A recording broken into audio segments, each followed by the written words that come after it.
स्वागत है आपका अपने टीचर महाभारत ज्ञान केंद्र पे। जैसे कि आपने पिछले वीडियो में चिन्ह परिपाटी नियम पढ़े थे।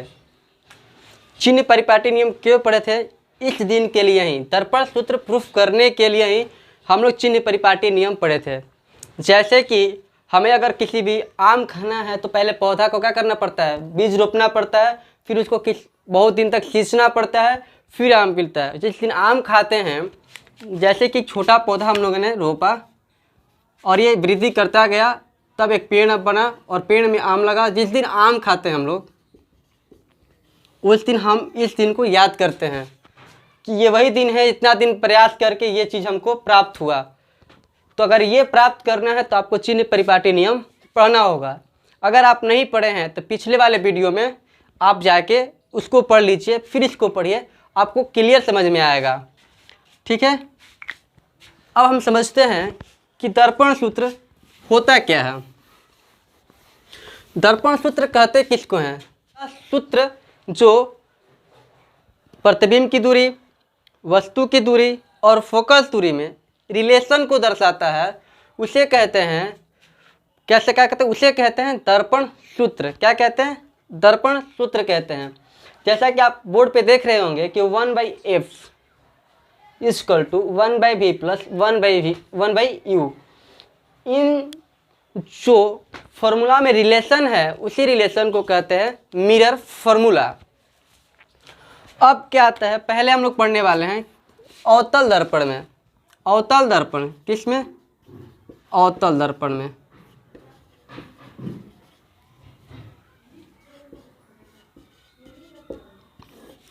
अवतल दर्पण में आपको साबित करना है कि 1/f equal to 1/v plus 1/u कैसे होता है।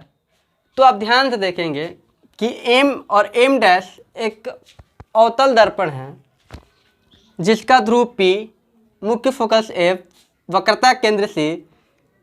यहाँ इन्हीं चीज़ों को यहाँ पे वर्ड में लिखा गया है। माना कि m डैश एक क्या है? एक अवतल दर्पण है। P ध्रुव है, CP मुख्य अक्ष है, वक्रता केंद्र C है, मुख्य फोकस F है, AB क्या है? AB वस्तु है, A dash B dash, A dash B dash प्रतिबिंब है।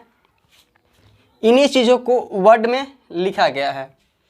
अब हम दर्पण का पूरा चर्चा वर्ड में कर दिए कि ये दर्पण है क्या, फोकस दूरी क्या है, प्रतिबिंब क्या है, मतलब पूरी चर्चा यहाँ किया गया। अब हम क्या करेंगे, चिन्ह परिपाटी नियम से समझेंगे कि चिन्ह परिपाटी नियम होता क्या है। तो हम उस दिन बताए थे कि जितनी भी दूरियां मापी जाती हैं, जितनी भी दूरियां इसमें मापी जाती हैं, सब ध्रुव से मापी जाती हैं, यानी P से मापी जाती हैं। कहाँ से मापी जाती हैं? P से। All distance measure in mirror point of centre, ध्रुव से मापी जाती हैं।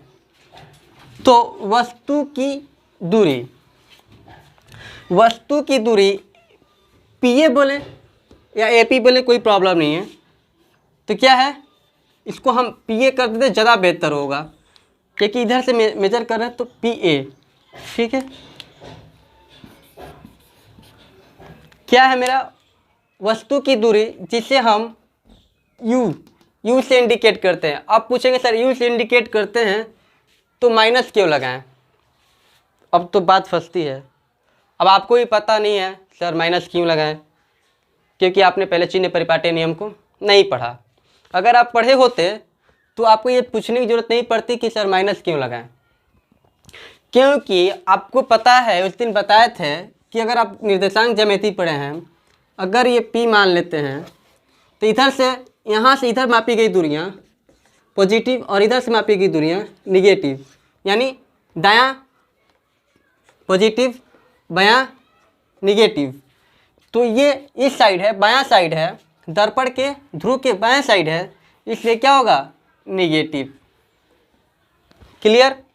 अब क्या कह रहा है कि प्रतिबिंब की दूरी, प्रतिबिंब ये है तो P और A डैश क्या है? दूरी है।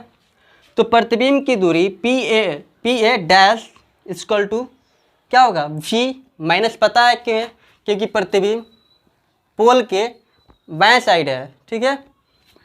अब आता है मुख्य फोकस। मुख्य फोकस क्या है, एफ है, ए भी क्या है, इसकी दूरी क्या है, ध्रुव के बाएं साइड, इसलिए क्या होगा माइनस एफ।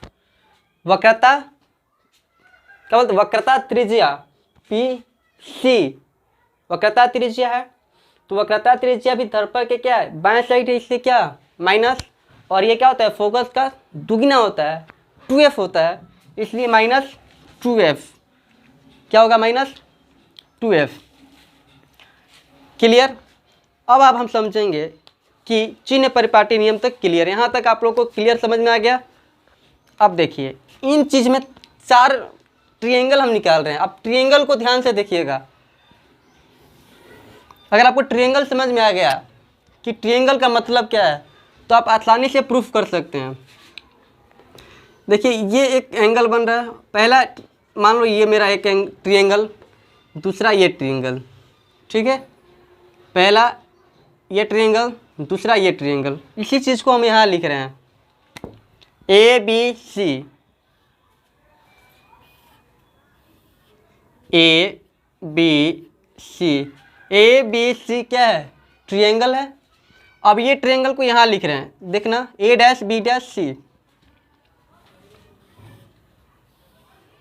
ए डैश बी डैश सी मेरा क्या है, ये first triangle.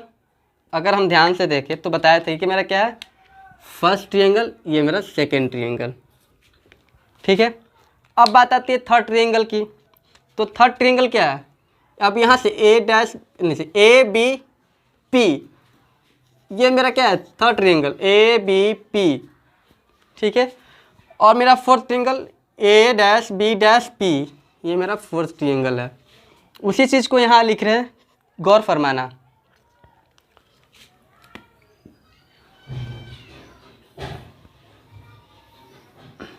A B P ये एक ट्रायंगल, फिर ए डैश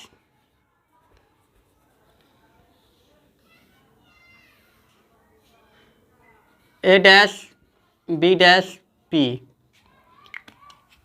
ये मेरा हो गया थर्ड ट्रायंगल, ये हो गया फोर्थ ट्रायंगल। अब इन्हीं सभी चीज़ों में से हम ट्रायंगल को निकालें, क्योंकि अगर मैं इसमें बताता तो क्लियर नहीं हो पाता है, लड़का कंफ्यूज हो जाता है कि ये लिए फिर कौन सा ट्रायंगल लिए, ये लिए तो फिर कौन सा ट्रायंगल लिए। तो जो कन्फ्यूजन होता है उसको दूर करने के लिए इसके अंदर के ट्रायंगल को बाहर निकाल के हमने रखा। अब आप देखना कि ये ट्रायंगल ए बी सी और triangle A dash B dash C है, और ए बी पी, ठीक, और A dash B dash P, fourth triangle. अब हम लिख रहे हैं त्रिभुज ए बी सी या त्रिभुज ए बी सी और त्रिभुज ए डैश बी डैश सी में, ओके। अब कंफ्यूज कर, अब क्या करेंगे, अब देखना करेंगे क्या, ध्यान से देखोगे तो बहुत अच्छा समझ में आएगा कि करेंगे क्या। बहुत आसान है। अब ये एंगल बराबर है कि नहीं है, देखो ये एंगल और ये एंगल कैसे बराबर है, शीर्षा विमुख कोण से। तो लिखोगे एंगल ए सी बी, वही बात है A C B, problem not problem. चलो equal angle A dash C B dash, A dash C B dash बराबर है कैसे, शीर्षाभिमुख कोण से।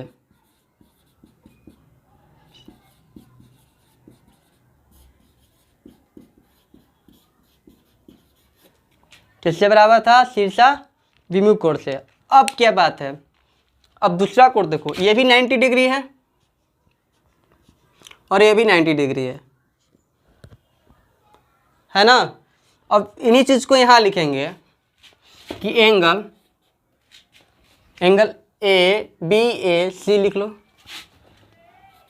बी ए सी, एंगल बी ए सी ये 90 degree, angle B dash A dash C 90 degree, क्योंकि ये 90 डिग्री है। बी डैश ए डैश सी समकोण।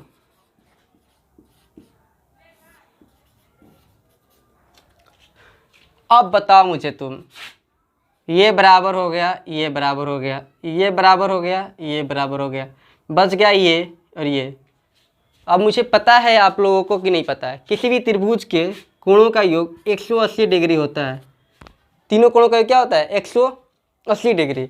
अगर ये 90 डिग्री है, ये भी 90 डिग्री, अगर मान लेते हैं सपोज डैट कि ये 30 डिग्री है, ये भी 30 डिग्री है, तो 90 30 कितना होगा? 90 प्लस 30 120। इसके लिए इस केस में इस त्रिभुज में 90 प्लस 30 120, 120 तो ये कितना हो गया? 60 डिग्री हो गया। तो इसमें भी क्या है? 90 30 120, ये कितना हो गया? 60। कहने का मतलब यह है कि किसी भी त्रिभुज में दो एंगल इक्वल है तो तीसरा एंगल अपरूपी बराबर हो जाता है।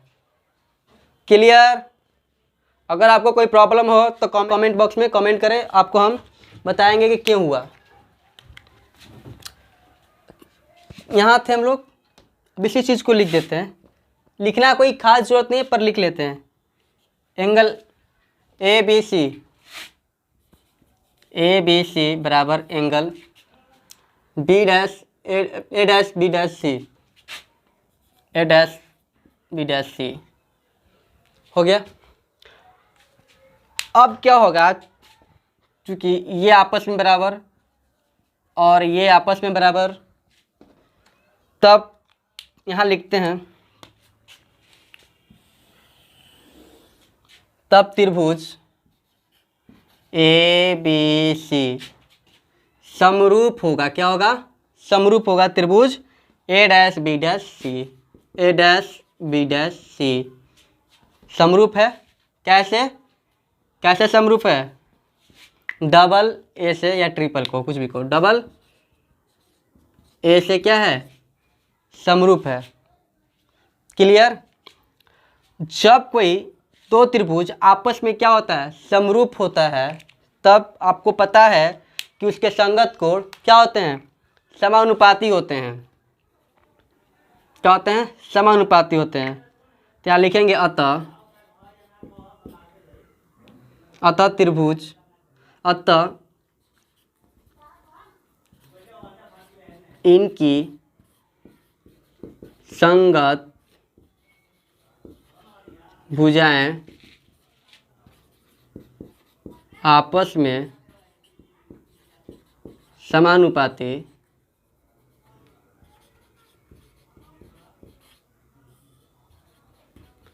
होंगी। समानुपाती कहने का मतलब क्या है कि ये वाला भुजा, ये संगत भुजा, ये भुजा आपस में क्या होगा? समानुपाती होनी। ए बी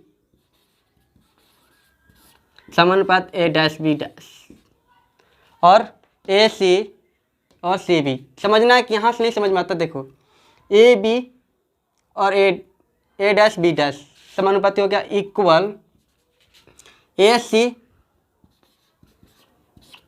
और ए डैश सी समानुपात हो गया। यहाँ तो कोई प्रॉब्लम? समीकरण 1। अब नेक्स्ट बताते हैं इस त्रिभुज में, ठीक है, इरेज करते हैं। अगर अभी आप लोग स्क्रीनशॉट लेना है तो ले लीजिए।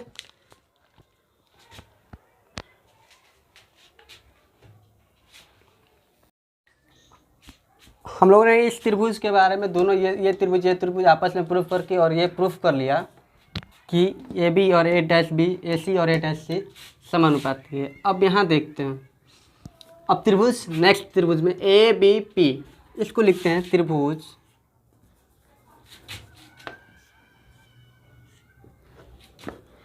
ए बी पी और त्रिभुज ए बी पी हो गया। अब लिखते हैं त्रिभुज ए dash B dash P, A dash B dash P में,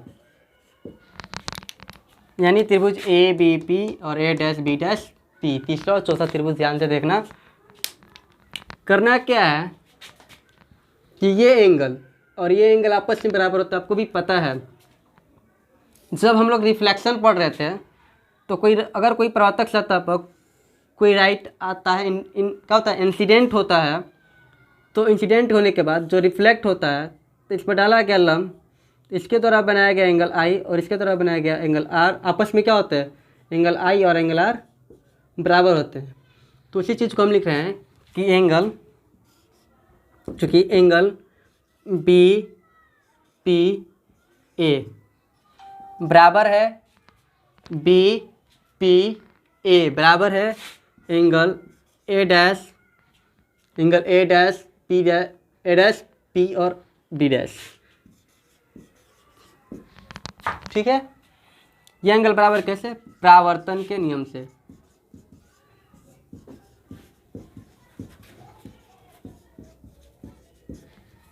ठीक है, परावर्तन के नियम से। और अगर हम देखें तो ये भी लंब है और ये भी क्या है आपस में, इस साइड देखना त्रिभुज के लंब है, यानी ये भी लंब और ये भी लंब। तो लिख सकते हैं हम लोग कि एंगल सी, लिखो यहाँ से बी ए पी, यानी एंगल ए क्या है, लंब है, और एंगल लिखना B dash A dash P क्या है, समकोण है। यहाँ तक क्लियर। अभी बताया है कि अगर अभी ऊपर बताया है कि दो एंगल आपस में बराबर, तो तीसरा भी आपस में क्या होता है, बराबर होता है। अगर ये दोनों आपस में बराबर, ये इसके बराबर और ये इसके बराबर, तो ये इसके बराबर हो जाएगा। क्लियर। तो लिख लो angle A B P A dash P और बी डैश हो गया। अब क्या करना है कि जब ये आपस में बराबर हो गया तो त्रिभुज ए बी पी और त्रिभुज ए डैश बी डैश पी क्या होंगे, समरूप होंगे। कैसे समरूप होंगे, अभी बताए हैं, एंगल से समरूप हो गए। जब त्रिभुज A B P A dash B dash P आपस में क्या होते हैं, समरूप होते हैं, तो अतः इनकी संगत भुजाएं आपस में समानुपाती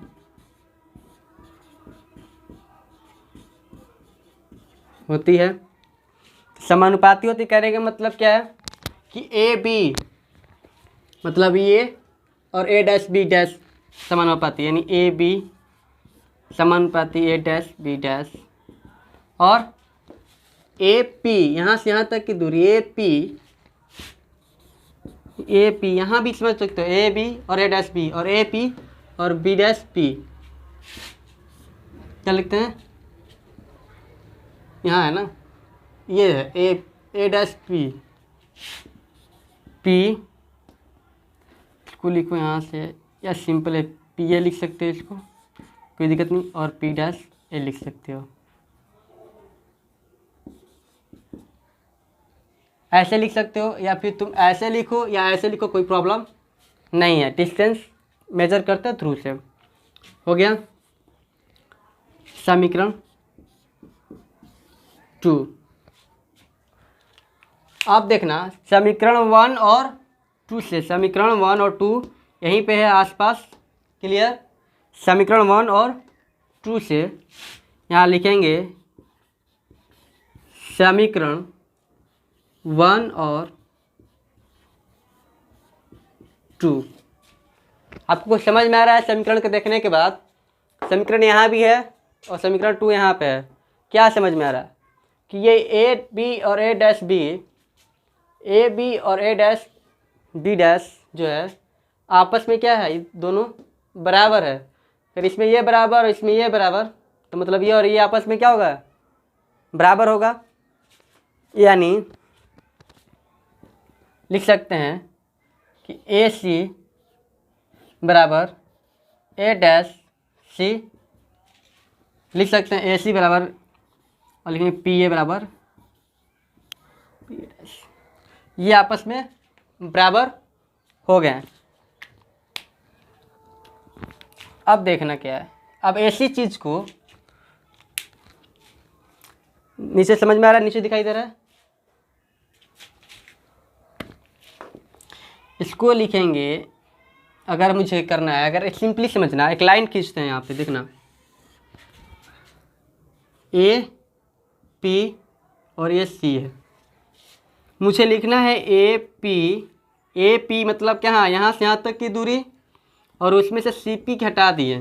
क्या किए, सी पी घटा दिए, ये घटा दिए। ए पी है पूरा, उसमें से ये घटा दिए, ये हटा दिए, तो कितना बच गया मुझे, ए सी बच गया। ए सी समझ में आ रहा है। ए पी में से सी पी घटा दिए तो मेरे को ए सी बच गया। तो ए सी वाले जगह पे अगर हम ये लिखें तो कोई प्रॉब्लम नहीं, प्रॉब्लम है तो लिख सकते हैं कि A P minus C P A C वाले जगह पे। ठीक है। उसी प्रकार अगर एक और लें, ठीक, तो क्या लेंगे, ए डैश है, ठीक है, और पी है, ए डैश पी, अब बीच में रख लो एफ। मुझे रखना क्या है, ए डैश सी लाना चाहिए, मुझे ए डैश सी आना चाहिए। मुझे क्या है, सी पी रखना पड़ेगा, फिर सी और ए डैश।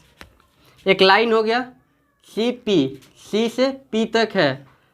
तो जब हम सी पी में से ए डैश पी को सब्ट्रैक्ट करेंगे, ए डैश पी को सब्ट्रैक्ट करेंगे तो क्या आएगा, तो ए डैश पी को मतलब इसको सब्ट्रैक्ट कर दिया तो क्या पड़ा, ए डैश सी आया, यानी ए डैश सी। इसको हटा दिए, मतलब इसको हटा दे रहे हैं तो क्या आ रहा है, ए डैश सी आ रहा है। तो ए डैश सी के जगह पे लिख सकते हैं C P minus A dash P, C P minus A dash P equal to P A बटा में पी ए डैश। क्लियर। अब इस चीज़ को यहाँ लिख रहे हैं, ध्यान दें। तो हम इस वाले चीज़ को ऐसे लिख लिया, कोई प्रॉब्लम है आपको? अब देखिए क्या है कि हाँ ए पी, ए अब पी क्या है, वस्तु दूरी है। तो वस्तु दूरी क्या होता है, यू से मापते हैं, क्या होता है, यू होता है। तो इस चीज़ को हम लिखेंगे यू, ए पी के लिए। ए पी के लिए क्या लिख रहे हैं, यू लिख रहे हैं। ए पी वस्तु दूरी है इसलिए यू, और क्या लिखेंगे, माइनस, क्योंकि ये क्या है, दर्पण के बाएं तरफ है, फिर क्या है, माइनस।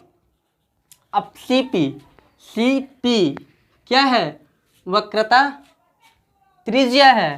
तो वक्रता त्रिज्या मतलब -2f। अभी पीछे जो इरेज किए उसके पीछे लिखे थे, आप ध्यान से देख लीजिएगा।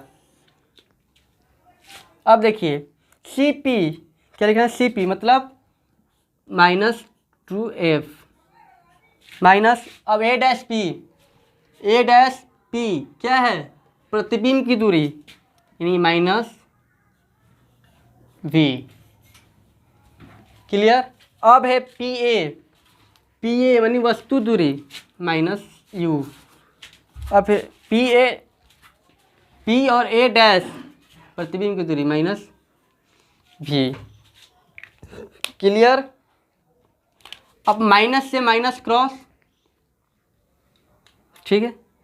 अब क्रॉस हो गया तो इसको अब क्या करना है, क्रॉस मल्टीप्लाई करो, क्रॉस मल्टीप्लाई। जब क्रॉस मल्टीप्लाई करोगे तो देखोगे क्या प्राप्त होगा हमें, माइनस यू वी। क्या प्राप्त होगा, माइनस यू वी प्राप्त होगा, और माइनस माइनस प्लस 2VF। ऐसे क्रॉस करेंगे तो माइनस 2UF प्लस UV ये प्राप्त हुआ। अब क्या करेंगे कि इसको इधर और इसको इधर, माइनस वाले को, जो माइनस वाला इधर दे जाएगा तो प्लस, ये माइनस इधर है तो इधर रहेगा तो प्लस। ये क्या होगा, 2VF plus 2UF equal UV plus UV। कोई प्रॉब्लम, नीचे दिखाई दे रहा है, इसको लिख लेंगे 2VF प्लस 2UF 2UV, इतना प्राप्त हुआ। अब क्या करेंगे कि इतना में 2UVF से भाग देने पर, जब भाग देंगे, जब इतना से इसमें भाग देंगे, यानी 2UF 2VF इतना ही है ना, 2VF प्लस 2UF इतना है, फिर 2UV भाग दो कितना से, 2UVF 2UVF। क्लियर समझ में आ रहा है कि इसको अलग अलग तोड़ोगे तुम, जब तोड़ोगे इसको लिख सकते हैं 2VF 2UVF plus 2UF 2UVF 2UV 2UVF। अब क्या करना है, केवल क्रॉस करना है, ध्यान से देखना। इरेज कर रहे हैं, स्क्रीनशॉट ले लेना।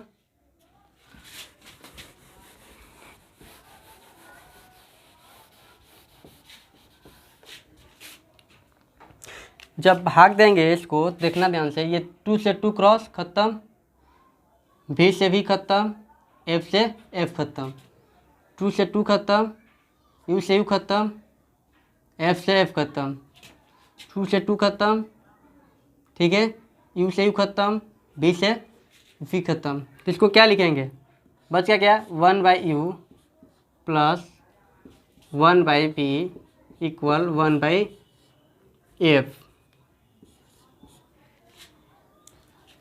क्या आपको समझ में आया? ये चीज़ ही मेरा क्या है, फॉर्मूला है। प्रूफ लिखो, प्रूफ्ड। ये आपका दर्पण सूत्र, और हमको आशा है कि आपको पूरी तरह से समझ में आ गया होगा।